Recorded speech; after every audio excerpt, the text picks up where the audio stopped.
ଏହି କବିତାଟି ଆମର ପ୍ରିୟ ପ୍ରଧାନ ଶିକ୍ଷକ ମାନଙ୍କ ପାଇଁ। ଏହି କବିତାଟି ଆମ ପ୍ରିୟ ହେଡ୍ ସାର୍ଙ୍କ ପାଇଁ। ମଜାଳିଆ ଅଟନ୍ତି ସାର୍ ଆମର, ମଜାଳିଆ ଅଟନ୍ତି ସାର୍ ଆମର, ବିଜ୍ଞାନ ପଢ଼ାନ୍ତି 1 ନମ୍ବର। ଭୌତିକ ବିଜ୍ଞାନ ପଢ଼ାନ୍ତି ସେ ଆମକୁ, ଭୌତିକ ବିଜ୍ଞାନ ପଢ଼ାନ୍ତି ସେ ଆମକୁ, ବିଜ୍ଞାନରେ ପହଞ୍ଚି ଫେରନ୍ତି ଗଣିତକୁ।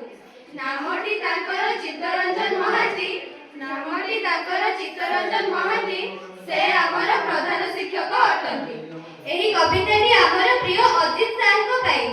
ସାର୍ ଆମର ପରୀକ୍ଷାରେ କଷ୍ଟ ପ୍ରଶ୍ନ ପକାନ୍ତି, ସାର୍ ଆମର ପରୀକ୍ଷାରେ କଷ୍ଟ ପ୍ରଶ୍ନ ପକାନ୍ତି, ତାଙ୍କ ପ୍ରଶ୍ନ ଦେଖି ପିଲାମାନେ ମୁଣ୍ଡରେ ହାତ ଦିଅନ୍ତି।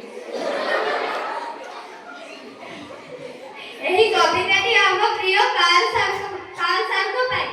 ସାର୍ ଆମର ମଧ୍ୟାହ୍ନ ଭୋଜନ କଥା ବୁଝନ୍ତି, ସାର୍ ଆମର ମଧ୍ୟାହ୍ନ ଭୋଜନ କଥା ବୁଝନ୍ତି, ଆଚାର ଦେବାରେ ବହୁତ କଞ୍ଜୁସି କରନ୍ତି। ଏହି କବିତାଟି ଆମ ପ୍ରିୟ ବୀରେନ ସାର୍ଙ୍କ ପାଇଁ। ବିଦ୍ୟାଳୟକୁ ଆସିଛନ୍ତି ସେ ଆମର ନୂଆ ନୂଆ, ବିଦ୍ୟାଳୟକୁ ଆସିଛନ୍ତି ସେ ଆମର ନୂଆ ନୂଆ, ରିସେସରେ ନ ଖାଇଲେ କୁହନ୍ତି ଖାଓରେ ଛୁଆ, ଖାଇଲେ ଶକ୍ତି ହେବ ତୁମର, ପାଠ ପଢ଼ାରେ ଲାଗିବ ମନ। ଏହି କବିତାଟି ଆମ ପ୍ରିୟ ସୁଶାନ୍ତ ସାର୍ଙ୍କ ପାଇଁ। ଜ୍ୟାମିତିର ଶିକ୍ଷକ ଅଟନ୍ତି ସେ ଆମର, ଜ୍ୟାମିତିର ଶିକ୍ଷକ ଅଟନ୍ତି ସେ ଆମର, ଆମ ବିଦ୍ୟାଳୟକୁ ଆସନ୍ତି ଗୁରୁବାରରୁ ଶନିବାର।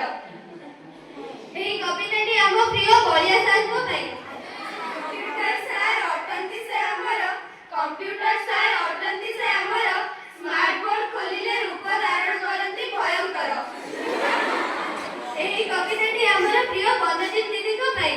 ଦିଦି ଆମକୁ ବିଜ୍ଞାନ ପଢ଼ାନ୍ତି, ଦିଦି ଆମକୁ ବିଜ୍ଞାନ ପଢ଼ାନ୍ତି, ସାଇନ୍ସ ଲ୍ୟାବକୁ ନେଇ ବିଜ୍ଞାନ ବିଷୟରେ ଜଣାନ୍ତି, ବିଜ୍ଞାନ ମେଳାରେ ଭାଗ ନେବା ପାଇଁ ପିଲାମାନଙ୍କୁ ଉତ୍ସାହିତ କରାନ୍ତି, ପିଲାମାନଙ୍କର ଅଗ୍ରଗତି ସର୍ବଦା ଚାହାନ୍ତି। ଏହି କବିତାଟି ଆମର ପ୍ରିୟ ଭାଗ୍ୟଶ୍ରୀ